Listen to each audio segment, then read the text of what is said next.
En primer lugar, agradecer al doctor Coromina y a la doctora Naper la posibilidad de hablar de este interesantísimo tema del diagnóstico precoz de la hipoacusia infantil. En primer lugar, hablaremos de la incidencia. ¿Por qué es obligatorio hoy en día hacer un programa de screening auditivo? Vemos que HP es hipoacusia profunda. La hipoacusia profunda congénita abarca 1 de cada 750 recién nacidos vivos. Esto significa que es la alteración congénita más frecuente del recién nacido. Estamos haciendo screenings metabólicos de fenilcetonuria, hipotiroidismo desde hace muchos años. En cambio, diagnóstico audiológico empezó en Cataluña en el año 2010 a nivel público y a nivel del año 2015 obligatorio tanto a nivel público como privado. Se discutió mucho sobre a qué margen de pacientes se tenían que hacer el screening auditivo. En principio solo se hablaba de los niños con factores de riesgo, es decir, grandes prematuros, bajo peso, ventilación mecánica, medicación ototóxica durante el embarazo en los primeros días de vida, serologías, torches positivas, pero sin embargo se vio que si solo limitábamos el diagnóstico a este porcentaje de niños, el otro 50% nos lo dejábamos de estudiar. Por tanto, con la CODP es la Comisión de Detección Precoz de la Hipoacusia de España, se determinó que el screening tenía que ser universal. Cada comunidad autónoma hace el screening que ellos creen convenientes. Unos lo hacen con potenciales automáticos, otros los hacen con autoemisiones. Cualquiera es válido. Lo que tenemos que tener es un niño, antes de que salga de la nursery de cualquier hospital, tanto público como privado, el niño tenemos que tener ya un primer cribaje, pase o no pase el cribaje. Es importantísimo, puesto que si detectamos la hipoacusia profunda antes de los 6 meses, como antes ha dicho muy bien el doctor Orús, el lenguaje es muchísimo mejor. El niño tiene una plasticidad cerebral que la podemos potenciar en los primeros meses de vida, estimulando el cerebro aquel a través de un audífono que nos lleve bien la señal auditiva hasta el córtex cerebral. Cualquier niño que suponga que no se haya hecho un screening, nos solían venir con unos 27 meses de retraso, lo que ya es para nosotros es una catástrofe y es una limitación posterior para el niño de cara a su desarrollo psicomotor. Como hemos dicho, la importancia de la detección precoz es que el niño se diagnostique antes de los 6 meses.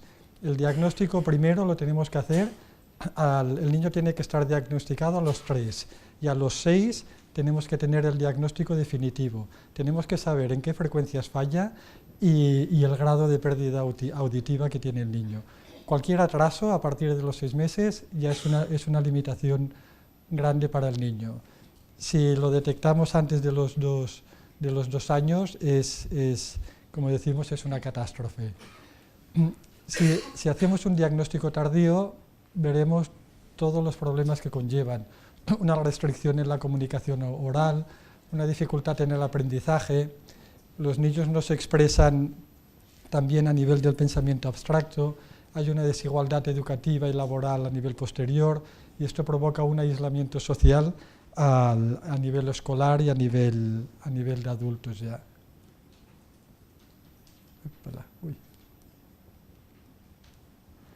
Entonces, ¿cuáles son los métodos diagnósticos que tenemos para llegar a un correcto diagnóstico del niño? Tenemos principalmente 4, las autoemisiones, los potenciales automáticos, los potenciales de tronco cerebral y los potenciales de estado estable. ¿Cuál es mejor? Todos sirven porque cada uno nos dan información a nivel frecuencial, nos dan información a nivel de decibelios. No es una prueba sola que tenemos que hacer al niño. Un niño bien diagnosticado tiene que tener todo el conjunto de batería realizado. Cuando nacen autoemisiones o potenciales automáticos y cuando los niños no pasen este screening, haremos potenciales de tronco cerebral y principalmente los más importantes son los potenciales de estado estable, que ya hablaremos. Nadie habla de los potenciales de estado estable por la dificultad que conlleva realizarlos, la dificultad a nivel de interpretación y sobre todo la dificultad logística que supone hacer unos potenciales de estado estable. En Cataluña, como hemos dicho, empezamos con los potenciales automáticos. Cualquier niño que nazca en un hospital público o privado se le realizan los potenciales automáticos en la misma nursery, en la habitación del niño o antes de que el niño se vaya de alta. Depende si ha estado ingresado porque ha sido prematuro, pero antes de que se vaya de alta el niño es obligatorio que tenga hecho un primer cribaje auditivo. En Cataluña, como hemos dicho, obligan a hacer potenciales automáticos. Si se hacen autoemisiones, como en otras comunidades autónomas, las autoemisiones también tienen muchísima utilidad, nos dan un mejor margen frecuencial, pero aquí se decidió hacer potenciales automáticos más por el problema de las patologías retrococleares, de la famosa neuropatía auditiva. Todo el mundo habla de la neuropatía auditiva y yo en mi vida he visto 2 casos, pero todo el mundo habla de hacer potenciales por si tiene una patología retrococlear que no se nos pase. ¿Cuándo sospechamos de una patología retrococlear? Con una hiperbilirubinemia o un gran prematuro que tenga lesiones neurológicas. En este niño podríamos hacer autoemisiones, pero siempre obligatoriamente saber que después tenemos que hacer unos potenciales de tronco para obviar el problema de la retrococlearidad. Pero en Cataluña se decidió hacer los automáticos. Entonces, los automáticos, hay 2 tipos de aparatos, unos que son con desechables y los que utilizamos nosotros, que tiene incorporados los 3 electrodos en el mismo aparato. Se puede hacer con el niño en la cuna, con el niño en la madre, en la nursery, en la habitación. Entonces colocamos un poco de gel conductor, colocamos 3 electrodos, uno en la mastoides, uno en el trago y otro en la frente, y enviamos una señal acústica. El niño, si va oyendo, él va calculando la posibilidad de que la respuesta que va apareciendo sea que sea audición. Entonces, cuando llega al 99,9% de posibilidades de que aquel estímulo eléctrico sea una respuesta a la actividad sonora que nosotros le hemos enviado, lo da como válido. Entonces tenemos un oído que pasa. ¿Qué quiere decir un oído que pasa? Un oído que pasa quiere decir que este oído oye menor a 35 decibelios. Los potenciales están calibrados de manera que solo dan 35 decibelios. Si sale bien, sabes que aquel niño oye, que oye a menos de 35 decibelios. Otra cosa, como veremos, es a nivel de qué margen frecuencial el niño oye, puesto que los potenciales solo nos dan información en un margen frecuencial muy limitado, entre 2 y 4.000 hercios. Entonces, siendo puristas, yo le hago una prueba a un niño que nace y yo solo le podré decir a la madre, tu hijo oye entre 2 y 4.000 hercios a menos de 35 decibelios. Esto extrapolamos de que le decimos, pasa, que está bien, porque la mayoría de pérdidas auditivas, como bien sabéis, son en frecuencias agudas y si los agudos están bien, es de suponer que el resto de frecuencias estará bien. Es de suponer, pero a veces no pasa. Por eso tenemos a veces niños que han salido potenciales bien y luego nos vienen y que los niños no oyen. Pero lo que tenemos que saber es que pasa, oye menor de 35 decibelios. Entonces, una vez ha pasado el screening auditivo, el niño, si pasa los 2 oídos, le damos de alta. Si no pasa el screening auditivo, dentro del primer mes volvemos a hacer otra vez la prueba. Si no vuelve a pasar la prueba, la volvemos a hacer antes de los 3 meses. Y en caso de que no pase la tercera vez, pasamos a hacer potenciales. Los potenciales evocados auditivos de tronco cerebral. ¿Por qué hacemos potenciales? Porque con los potenciales podemos jugar con la intensidad. Así como los potenciales automáticos solo me dicen si pasa o no pasa, con los potenciales de tronco yo te puedo decir hasta qué nivel oye el niño. Empezamos la prueba en intensidad elevada y vamos bajando siempre buscando el umbral mínimo en el que obtenemos la respuesta auditiva. Es obligatorio buscar umbral auditivo. Después como pediatras tenéis que ser muy críticos con las pruebas que os lleguen. Depende de quién haya hecho la prueba, el niño lo diagnosticaremos de normal o de patológico. Si tú diagnosticas un niño normal y tiene un problema auditivo, este niño atrasas todo el diagnóstico 2 o 3 años. Y esto pasa, es una constante con los niños que nos vienen, que le han hecho potenciales, le han hecho 1000 pruebas y parece que sí, que pasa, o que solo le hacen las pruebas a 100 decibelios. En muchas clínicas aquí en Barcelona hacen los potenciales a 100 decibelios y te ponen potenciales evocados auditivos normales. Los padres no saben interpretar aquello. Los padres le dicen potenciales normales. Te vienen a la consulta y dicen, ¿cómo puede ser que sea sordo si tiene unos potenciales normales? Tú les dices potenciales normales a 100, pero le han hecho a 90, 80, 50, 30, 20 decibelios. Han buscado umbral auditivo y en casi ningún lugar de Barcelona se hacen potenciales buscando umbral. Y lo que tenéis que tener en cuenta, esto es fundamental para saber qué es el potencial y si está bien hecho o no está bien hecho. Nosotros podemos llevar un coche, pero me dan un Fórmula 1 y yo no lo sé llevar. Esto es lo mismo. Para entender qué es un potencial, tenemos que entender que es una actividad eléctrica que se desencadena a lo largo de la vía auditiva tras la aplicación de un estímulo sonoro. Es decir, yo le envío un sonido, el nervio capta el sonido y genera una actividad eléctrica. Entonces, yo me baso en buscar la respuesta a cada intensidad si encuentro esta actividad eléctrica. Vosotros pensáis que si el niño está despierto, el potencial de acción mioclónico, el movimiento de la cabeza, de los brazos, de cualquier cosa, es 20, 30 veces más potente que el potencial de acción del nervio auditivo. Por tanto, lo enmascara. Y aquí es imposible obtener una respuesta auditiva. Son trazados que todo es actividad eléctrica. Quien interpreta la prueba, si él no la ha hecho un técnico y después se la pasa a un médico, el médico se vuelve loco, porque todos son picos. Y dice, yo marco la onda 5 aquí, la onda 3 aquí, y es todo subjetivo. Si el niño no está dormido y bien dormido, y si está sedado muchísimo mejor, no tendremos estos problemas. Por tanto, el cerebro tiene una actividad eléctrica brutal. O sea que eliminemos todo lo que sea actividad eléctrica al cerebro, dormamos al niño, no tenemos que tener miedo de dormir a un niño, una sedación no cuesta nada y la información que te da la prueba es mucho más verídica y fiable. Si os llega una prueba con potenciales a 100 decibelios y con el niño despierto, no le deis ninguna validez, pero ninguna. Ser críticos, preguntar a los padres cómo se lo han hecho, cómo estaba el niño, lloraba, umbral auditivo. Es importantísimo, porque si no, el que saldrá perdiendo es el niño, porque la prueba no estará bien hecha. Como hemos dicho, los potenciales solo nos informan acerca de este límite frecuencial, no nos dan una información como una audiometría frecuencia por frecuencia, buscando sobre todo 500, 1000, 2000 y 4000 hercios, que son las frecuencias del habla, sino que solo nos dan información entre 2 y 4000 hercios. El potencial es un clic es una mezcla de sonidos entre 2 y 4000 hercios. Por tanto, que sepamos que estamos mirando ya limitadamente el campo espectral de la audición de este niño. Por ejemplo, nos llega un niño. Nosotros siempre los dormimos. Decimos a los padres que traigan al niño muy cansado, que no haya dormido nada, que tenga mucho sueño, y cuando llegan a la consulta les ponemos un supositorio pentobarbital sódico, 10 minutos, se queda dormido y podemos empezar a hacer la prueba. Entonces, una vez empezamos a hacer la prueba, siempre empezamos por un estímulo fuerte, empezamos a 80 decibelios y vamos bajando buscando umbral auditivo.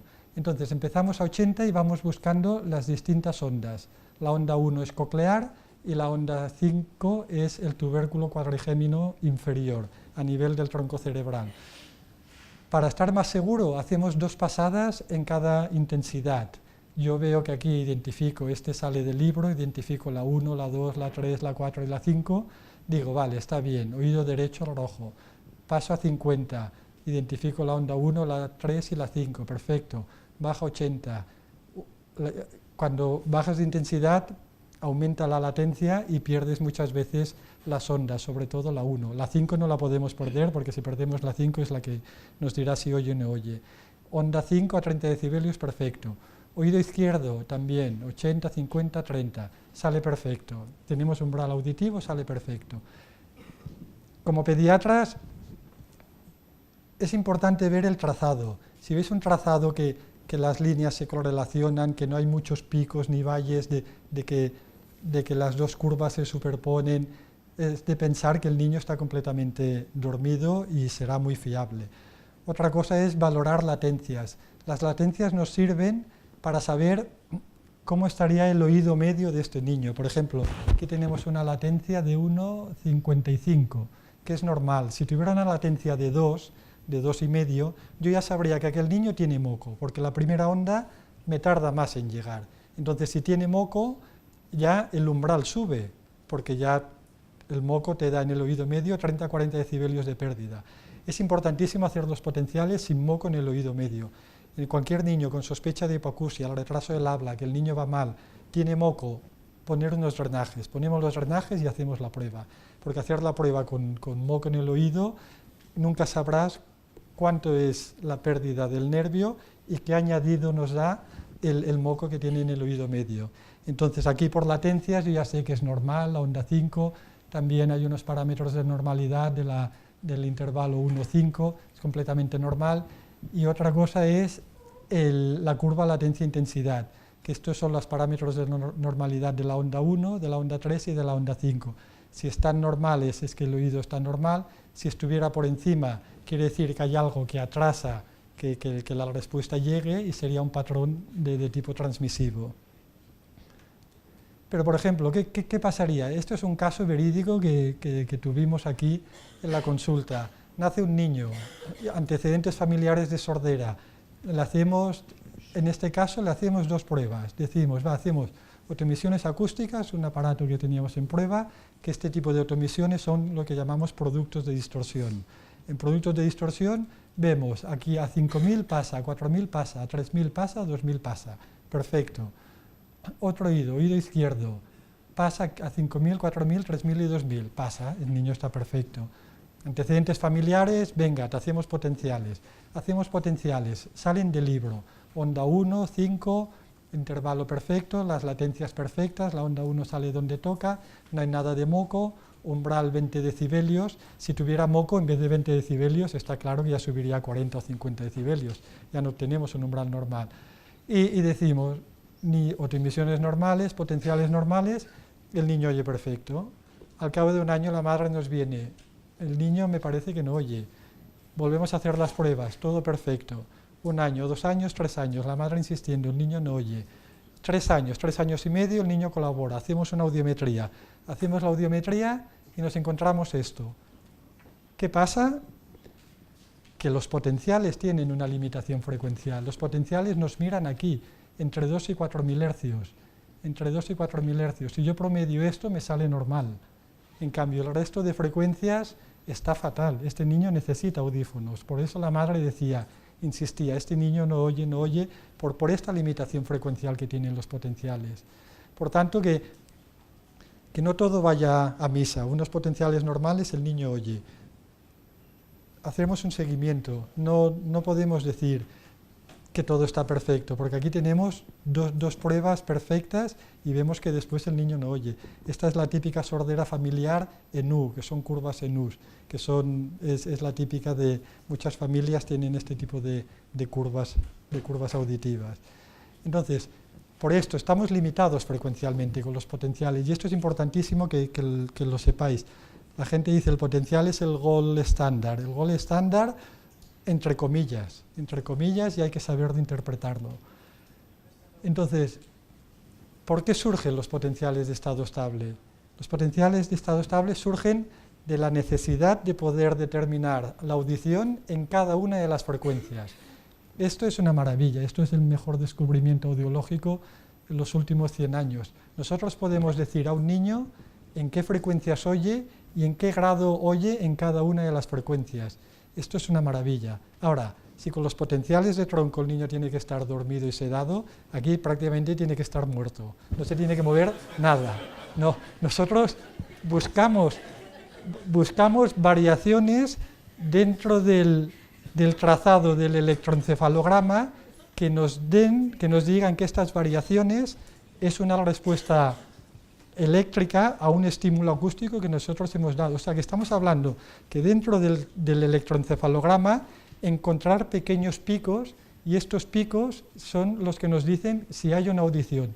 Imaginaros, hay Hay muchas veces que el niño sedado con pentobarbital sódico, es imposible hacer los de estado estable porque son niños nerviosos, son niños neurológicos, la actividad cerebral, nosotros tenemos el trazado del electroencefalograma en el aparato y a pesar de estar dormido va loco y entonces no puede procesarse y le decimos, mira, lo hacemos otro día o miramos qué pasa. Por tanto, dada la limitación frecuencial que supone las autoemisiones y los potenciales, y dado que la hipoacusias neurosensoriales tiene una mejor audición en las frecuencias graves, surge la necesidad de poder determinar la audición en todas las frecuencias. Casi todas las pérdidas neurosensoriales son en agudos, pero si nos pasa lo que ha pasado antes, que son en graves, no las detectamos. Entonces, por ejemplo, aquí tenemos un caso, un niño, ya veis la diferencia aquí en el potencial de tronco. La respuesta es mucho más pequeña, a 100 decibelios, todavía identificamos la 1, la 3, la 5, a 50, a 90 solo la 5 y a 80 ya no identificamos nada. A este niño yo le hago potenciales a 100 y le digo que es normal y se va el padre más contento que un chinchu. Me viene al cabo de 3 meses y mataría al que le ha hecho los potenciales, porque le ha dicho que es normal. Busca siempre el nivel auditivo, busca el umbral mínimo en el que tenemos respuesta. Por ejemplo, y este niño, hacemos potenciales, lo vamos siguiendo, se hace mayor, podemos hacer una audiometría y vemos esta audiometría. Vemos que en los graves no está bien porque está por debajo de 20 decibelios, pero que en los graves tiene una pérdida, que sería una leve moderada, pero en cambio en los agudos ya nos vamos a una severa y en 8000, pero 8000 ya no es frecuencia del habla, sobre todo fijaros entre 5000 y 4000. En cambio tenemos esta pérdida auditiva, este niño es tributario de audífonos y con audífonos irá perfecto. Pero si solo tenemos los potenciales, yo solo diría, el niño oye a 90, pero yo no sé si es a 90 una curva plana a 90 o es una curva como esta descendiendo. Entonces, por esto es importante los de estado estable, porque nos permiten delimitar el umbral auditivo específicamente por frecuencias, desde los primeros meses de vida, y tienen una alta correlación con la audiometría. Solo hay una diferencia entre 5 o 10 decibelios entre el potencial de estado estable que tú encuentras en cada una de las frecuencias y la frecuencia que tú estudias posteriormente con la audiometría. Vamos mirando la diferencia que hay y solo vemos una diferencia de 5 o 10 decibelios, es poquísimo. O sea que esto tiene una ventaja enorme de cara a los que adaptan prótesis auditivas, porque ya tienen el perfil audiométrico, ellos ya saben qué potencia dar a los aparatos.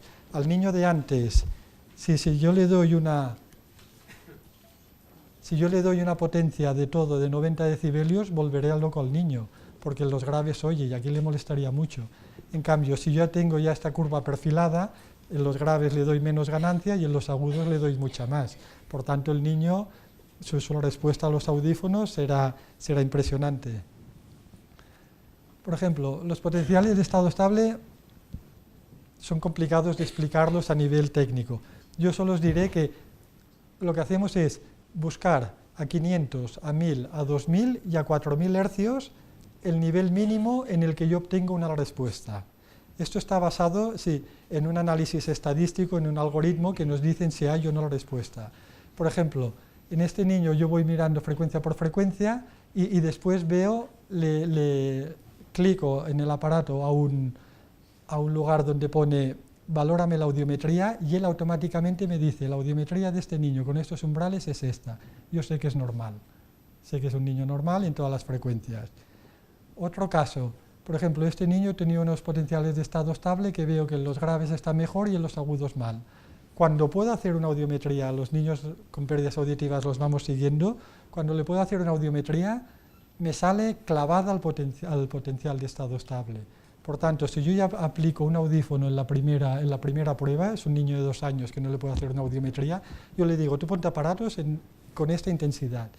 Luego, cuando le puedo hacer una audiometría, me dicen, sale clavado, porque sale clavado. O este otro caso, un niño que en el oído izquierdo no tiene ninguna respuesta auditiva, con los potenciales de tronco a 100 decibelios, en cambio el otro oído tiene a 30 decibelios. le hago los potenciales de estado estable y veo que a 110, 120 tengo algo de la respuesta auditiva. Que esto sea útil con un audífono sería para pensar ver un implante coclear, pero un implante coclear aquí hay mucho que hablar, como ha dicho el doctor Orús, un oído mal y el otro bien, sería mucho que hablar, pero el otro oído lo tenemos bien. Por tanto, y ya acabamos con esto, los potenciales de estado estable nos permiten delimitar el umbral auditivo selectivamente por frecuencias. Nos evita la subjetividad del explorador para determinar los resultados. Con los potenciales de tronco, el explorador ve todo de curvas y dice, yo marco la 5 aquí, yo marco la 5 así. Nos hemos encontrado casos que marcan la onda 5, por ejemplo, a 80 decibelios, la marcan antes que a 50 decibelios. Esto es que quien ha hecho la prueba no sabe nada. Menor intensidad más latencia. A 80 la onda 5 tiene que salir mucho antes y marcan a 50 antes que 80. Esto nos lo encontramos muchísimas veces porque como no saben qué marcar, van marcando ondas. Evitamos la subjetividad del explorador. Espera. Y nos permite establecer un diagnóstico audiológico lo más preciso posible. Y este sería un pequeño vídeo de cómo hacemos los potenciales de tronco y los potenciales de estado estable. Dormimos al niño, siempre la madre presente, ponemos los electrodos, 2 en la frente, mastoides, auriculares, enviamos señal acústica y nosotros siempre que hacemos la prueba hacemos potenciales de tronco y potenciales de estado estable al mismo tiempo aprovechando la sedación. Aquí el niño está frito del todo, trazado de electroencefalograma completamente plano, no tengo ninguna interferencia y puedo hacer la prueba. Solo pensar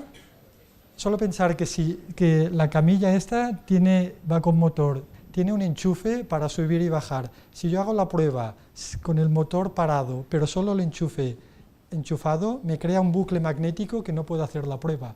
Imagínate si el niño está despierto, qué campo magnético genera. Solo un enchufe, ¿eh? Hay que tener todo apagado, fluorescentes, móviles, que no haya ningún artefacto. A veces nos vienen los técnicos de las casas a ver si hay campos magnéticos para que no te interfiera para nada. O sea que es complicado. La sedación es muy suave, pentobarbital sódico, los niños se van a casa casi todos despiertos, no hay ningún problema, casi todos. Depende del niño y de la dosis, pero sí. Y ya estamos. Ya está.